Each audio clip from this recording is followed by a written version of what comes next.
Kablis? Mataas ba energy natin? Yung mga nakatayo sa kanan, sa kaliwa, okay lang po ba kayo? Dito sa likod. Yung mga bata. Ayos na. Baka nakapagod na po kayo, baka magsasaing na po kayo, okay lang po ha. Yung mga nakaupo dito sa gitna. Sigurado kayo yung maaga kanina, kaya kayo po ay nasa VIP seats natin.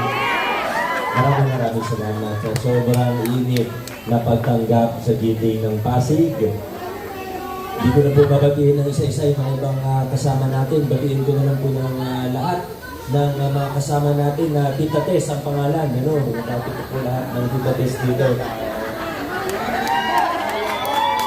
So, makita nasan ba siya? Totoo ba? Baka naman wala talaga siya. Ay, Tita. Ito. Magandang umaga po sa ating lahat. Grabe. I love you too. Wala.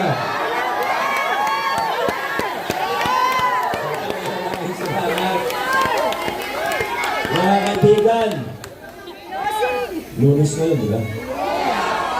Alam niyo pag Lunes, 6:30, bukod sa libre ang sine. Nagamit niyo ba yun? Hindi pa. Ayusin niyo na po yan para sayang naman. Binalis niya Consi Maro, Consi Angelo at Consi Buboy yung mga benepisyo natin para sa mga senior. Ano? Kagaya ng libre sini, buti pinaalala nyo para malaman po ng ibang hindi pa nakakaalam. Pero pag Lunes, medyo maaga nagsisimula ang araw namin. Yung mga nakukong konsyal, si Vice Mayor Dodot, dahil kami po ay nagpa-flag racing sa ating temporary City Hall. 6:30 a.m. Ang atin, dati 7:30 a.m. eh. Oo, 6:30 a.m. dahil meron tayong adjusted work schedule. Yung iba sa empleyado nagsisimula ng 7 a.m., yung iba 8 a.m. Kaya 6:30 a.m. sisimula na po ang araw namin. Pagkatapos ng flag racing, nag-meeting kami sandali ng mga konsyal, kung ano mga kailangan pag-usapan. Pagkatapos namin mag-meeting, natrabaho muna ako ng konti. Kadalasan na may mga naiwan na papeles, na urgent na. Gaya kanina, mga konsyal, meron pala tayong urgent na isabit ko na po sa office ni Vice. At pagkatapos naman po nun, papasok ako sa school, kaya ganito po yung news ko. Tapos diretso na po ako sa unang focus natin dito sa Barangay Santa Lucia. Kaya maraming salamat po. At alam nyo, ito na. Lunes po ngayon. Mga kaibigan, 7 tulog na lang. Tama ba? Tama po. Kailan, na-review na namin. Hindi kayo marunong magbilang, ha? Mga kaibigan, 6 na tulog na lang. Nakakapagsimba na si Consial Warren. Dahil Sunday po yun. 7 araw na lang, 7 tulog na lang. Ito na po mga kaibigan. Andito na tayo sa dulo. Excited na po ba kayo? Handa na po ba kayo? Sana magtulungan po tayo. Tandaan po natin, pagka-araw na ng eleksyon, ang pinag-uusapan na natin dito, hindi lang po politika. Pinag-uusapan din natin yung integridad, kaayusan, kalinisan ng halalan mismo. Ano? Kaya kailangan magtulungan po tayo. Maging ano po tayo, dapat bukas ang ating mga mata at tenga. Bakit po? Ano bang inaabangan natin? Pati pa siya kapag nasa loob na tayo ng presinto, pag may nakita tayo na pinipicturean yung balota, tandaan po natin, bawal po yun. Pag may nakita tayo nagsiselfie sa loob ng presinto, sa labas okay lang. Pero pag nasa loob na po tayo, doon na kung saan boboto, mag-iingat po tayo at dapat bukas ang ating mga mata. Pag nakita natin may nagpipicture-picture dyan, hindi po tayo yung maninita, pero isumbong natin dun sa teacher, sumbong natin sa poll watcher, sa COMELEC. Alam nyo na po yan, ha? Alam na natin kung anong gagawin. Dahil alam nyo naman po, may mga iba na handang gawin ang kahit ano, maupo lang. Buti na lang sa Pasig, hindi talaga umuubra yung mga ganyang style na bulok. Napatunayan na natin yan. Alam nyo, 2019 pa lang, yan ang laging sinasabi sa akin. Ako, Rico, ingat ka kasi ganito yung gagawin, ganyan yung gagawin, mamimili ng boto, ganito yung dadayain lang, ganyan. Pero napatunayan na natin, 2019, 2022, at muli po, ngayon 2025, na yung mga style na bulok sa politika, hindi gumagana sa lungsod ng Pasig.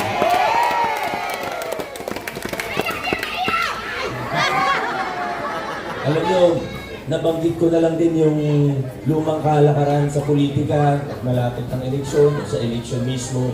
Pero sa totoo, mas malaking laban po natin yung kontra sa mga lumang kalakaran sa paggugobyerno mismo, sa pamahalaan mismo. At alam niyo naman po, yung ginawa po natin, yung pinaglaban natin na pagbabago mula 2019. Mula nung una tayong sumigaw ng iba naman, siniguro natin na hindi magiging mababaw lamang ang pagbabago, pero malalim at pangmatagalan. Dahil sa dulo, ang lahat ng ginagawa natin, opo, pakikinabangan natin at bubunga na yung mga pagbabago na ginagawa po natin sa lungsod ng Pasig. Pero higit pa sa mga bunga na ikita natin ngayon, ay yung mga pagbabagong pinapatupad natin. Yung prinsipyo ng mabuting paggugobyerno na tinataguyod natin, higit sa lahat, ito po ay para sa susunod na henerasyon ng mga Pasigino.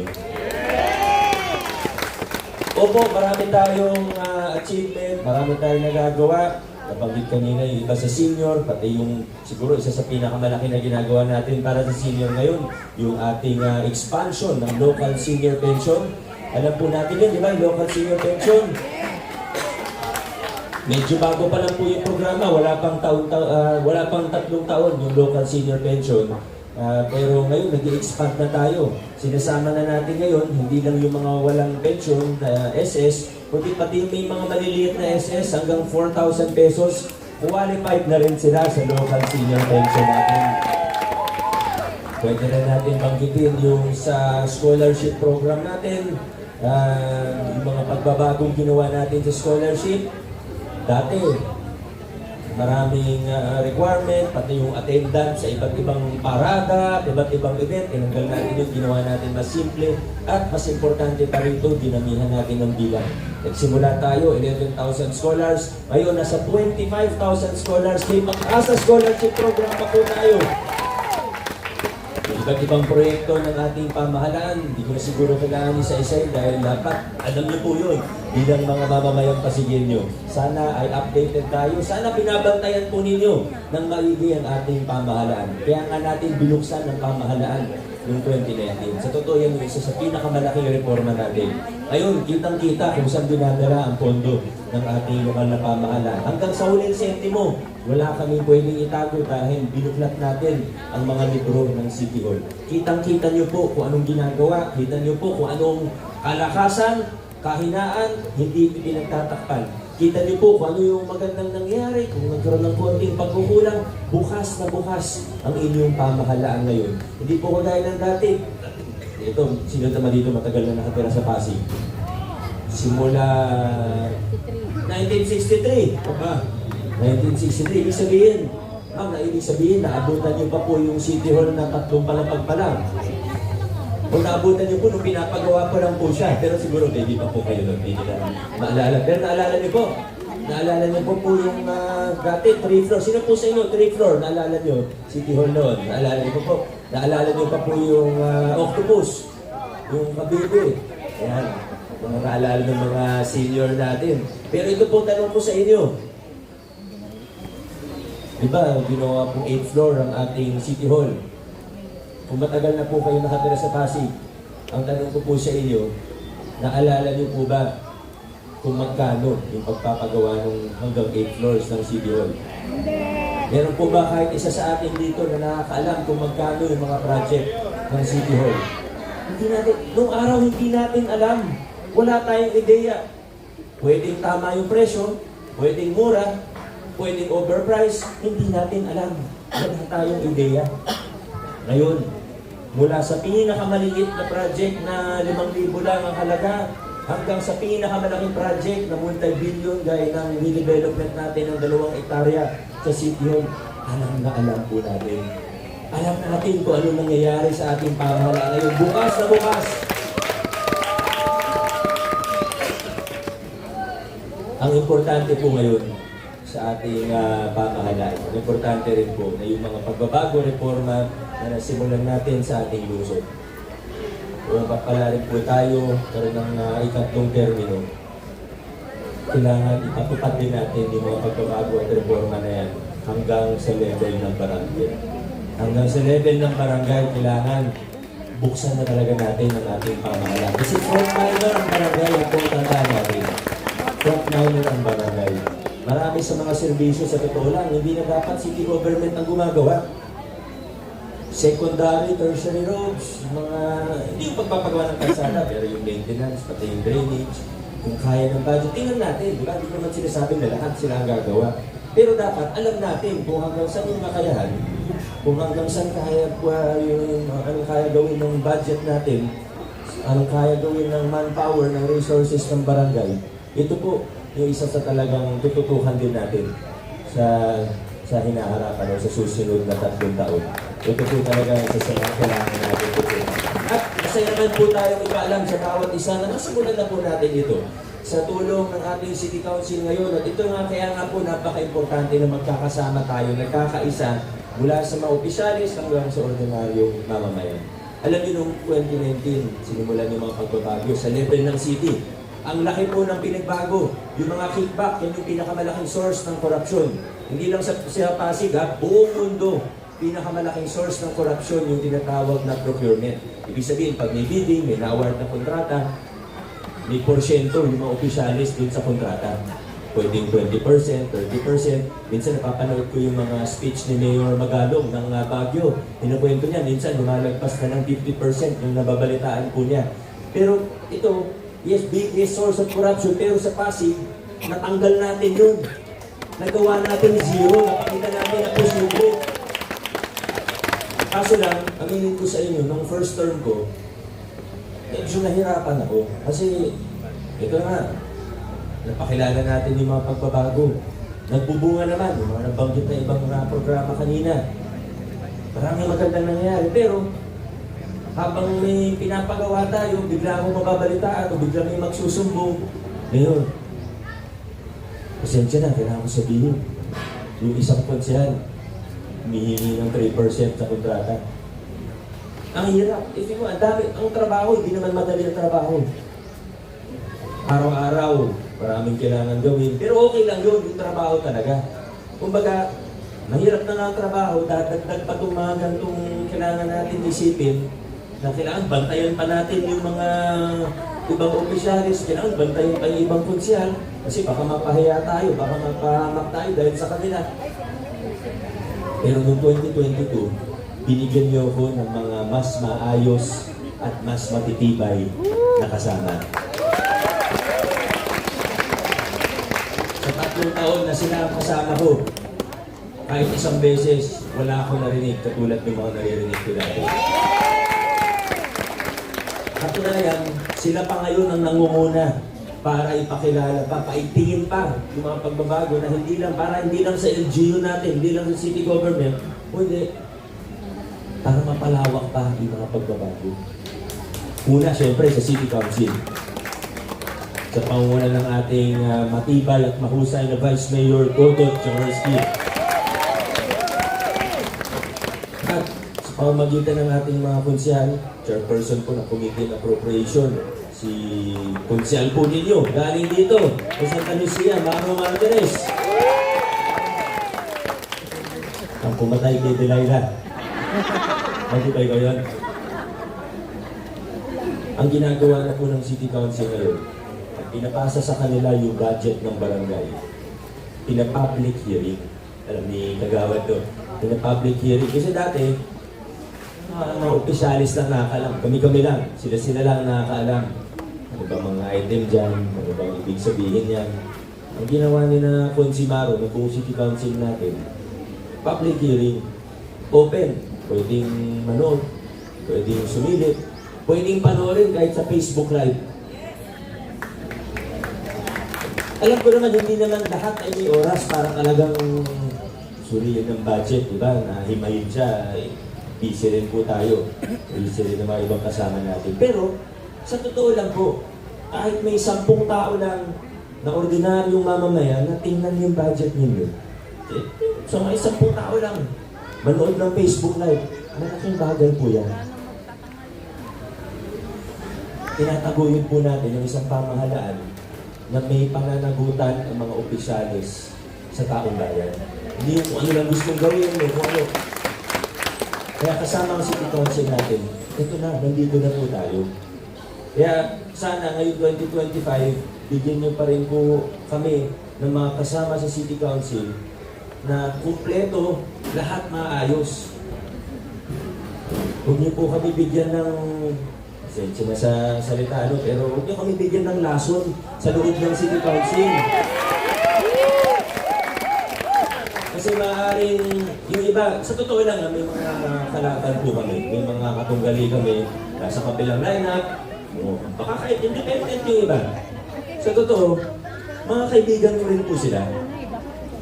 Mga kaibigan, pag nakita kami, pwede kami magkwentuhan, pwede kami magbiruan. Kaibigan, walang problema. Pero hindi ko sila kayang makatrabaho kasi magkaiba kami ng prinsipyo. Marunong naman po tayo makisama pero trabaho, pinag-uusapan natin dito, buti kong sarili kong pera ginagamit dito. Buti kong sarili kong pera, di okay lang. Gawin ko kung ano gusto ko. Gawin nila kung ano gusto nila. Pero hindi po, pera ng taong bayan ang pinag-uusapan natin dito. Kailangan mas mataas ang standard. Ito po makakasama natin sa meeting na kasi. Sa congressman, ito nirepresenta ni Ma'am Shalani ngayon, pero alam naman po natin kung anong kandidat ng congressman natin dito sa Pasig. Hindi na natin iisa-isahin, pero pag nabasa niyo po yung mga nakalista sa pamaypay na yan, yung pin, yan. Ate, pag hindi na kayo naiinitan, mamaya basahin niyo po yung pamaypay ni Ico Romana. Matutuwa po kayo, kundi mapaproud po kayo na yung nagsulat ng mga batas na yan ay ating Congressman Romano. Siyempre mga konsel natin, may tatlo tayong papunta na sa kanilang ikalawang termino. Dito na si Councilor Maro Martires. At siyempre tumulong sa atin para sa Solo Merit Ordinance, para sa pagbaba ng mga ibang dues. Nabanggit rin naman yata kanina yung iba, yung pagpapakuryente natin, okay lang po ako. Yung sa natin, sa control master plan natin, nagtutulungan ang ating mga konsyal ngayon. Kaya kasama po dyan, si Councilor Angelo De Leon, Councilor Buboy Agustin, at siyempre mayroon kaming 3 bagong kasama. Bago po natin sila tinanggap sa giding ng Pasig. Una ko pong tinanong sa kanila, isa-isa ko po silang kinausap. Unang tanong, bakit mo gusto maging konsehal? Kasi kung gusto mo maging konsehal, dahil ang napalitaan mo noon ay kakapal ang wallet mo kung ikaw ay konsehal. Hindi ka bagay sa giding ng Pasig at wala kang mapapala sa giding ng Pasig. Pero sa 3 tao na ito, nakita ko po na sila ay sincero. Kwalipikado, pero higit pa rito, sila may integridad at sila ay kapareho natin ng prinsipyo at direksyon. Ibig sabihin, pare-pareho po kami, gusto namin ng maayos na pamamahala, gusto natin paigtingin pa yung mga nasimulan na natin magagandang pagbabago. Naging kagawad ng barangay May Bunga, huwag po kayo magkamali sa kanyang apelido, hindi po Boy Abunda Boy Raimundo o kanyang pangalan. Ang ganda ng programa nito sa laban sa malnutrition nung kagawad ko siya ng barangay May Bunga. Huwag din po nating kalimutan, taga-barangay Rosario, naging kagawad din noon, pero matagal nang nagpahinga bilang kagawad. Dahil ito, sa tao ito, nakita ko rin yung magandang puso. At madaling sabihin, pero siya, sinabuhay niya. Ayaw niya ng korupsyon sa pamahalaan. Kaya nga magkasundo po kami.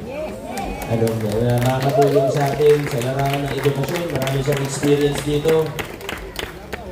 Sa senior citizen. Ito po ang kasama natin. Sandali, huwag ko na tumayo. Advance ka na masyado eh. Siya po ay... Mukha ba siyang senior citizen? Hindi. Ay, nako. Ngayon si Consiel Warren, mukhang ilang taon na? 30! Wag! Grabe naman yun. Grabe si ate, bukod sa nagsisinungaling, nambobola ka. Ay, nako. Yan po si Warren Inocencio. Kaya pwede ka na tumayo. Last but not the least, ito pong kasama natin, naging Undersecretary, Chairperson ng National Youth Commission. Undersecretary, ibig sabihin, sa totoo, ang posisyon niya pang national na. National Youth Commission, Chairperson po siya eh. Pero nung nakausap ko siya, ay ko nga, naging pang national ka na. So, kasi gusto niya tumulong. Sa lungsod, kung saan siya nakatira, siya po yung taga-Barangay de la Paz, hindi naman bumalayo dito. Nung bilang NYC Chair, nakita po natin ang kanyang kahusayan at nakita rin natin na tumutulong na siya sa mga kabataan natin, sa empowerment ng mga kabataan natin. At siguro, kung kasama po natin siya sa council, mas matutulungan din natin ang ating mga SK. Matulungan natin ang SK para ma-empower sila, mag-guide natin sila na hindi sila mapariwara, hindi sila maparigaw ng landas. Dahil alam niyo, nakakalungkot po pag may naririnig tayo na SK pa lang, hindi na magandang nangyayari. Ang mas masakit, minsan hindi naman sinasadya. Dahil nalalapitan ng demonyo. Natuturuan. Hindi, yung mga kanina sa kwento ni Ma'am Shalani, mga galing impyerno. Totoo po yan yung nakakalungkot eh, pero sa tulong ng tao ito, baka mas matutukan natin yung empowerment ng mga SK, ng mga kabataan. Sigurado po ako marami siyang mga fresh na idea makakatulong sa ating lokal na pamahalaan. Wala na po tayo, Ryan Enriquez! Konti na lang, Ryan, nakonsilyo na, ano? 2019, 2022, marami tayong nagawa. 2022, ang laking tulong po na binigyan niyo ako ng majority sa ating City Council. Pero ngayon 2025, kailangan paitingin pa po natin. Alam niyo, marami tayong pwede pag-usapan ng programa, mga expansion ng mga serbisyo, papalawak ng mga ginagawa ng pamahalaan. Pero alam niyo po, para sa akin, kung anong pinaka-importante na nagawa o magagawa po natin. Ako po, bilang isang mayor, kung ano yung masasabi ko na pinakamalaking accomplishment sana na magagawa ko po sa tulong ng mga tao ito. Yan po ay kung may iwan natin ang lokal na pamahalaan sa hinaharap na yung sistema mas madali na maging mabuti. Kahit sino maupo, mas madali na maging mabuti at mas mahirap nang maging kurap. Na pangmakagalan itong mga magbabagong pinakatupad natin. Tandaan po natin, mga pagbabago natin hindi dapat nakasentro sa isang tao. Kailangan palakasin natin ang mga institusyon. Kailangan patuloy natin itaguyod ang mga prinsipyo ng mabuting paggugobyerno mula sa pagiging bukas ng pamahalaan hanggang sa pagpapalakas ng isang mapanlahok na pamayanan. Nasimulan na po natin, marami nang napagtagumpayan, pero sa susunod na 3 taon, mas marami pa tayong magagawa kung magkakasama po tayo. Kaya mga pasigilyo, isa na lang po ang tanong ko sa inyo. Naniniwala po ba tayo na ngayon 2025 nasa tamang direksyon ang ating lungsod? Mga kasama, kung naniniwala tayo na nasa tamang direksyon tayo, huwag na po tayong lumigo.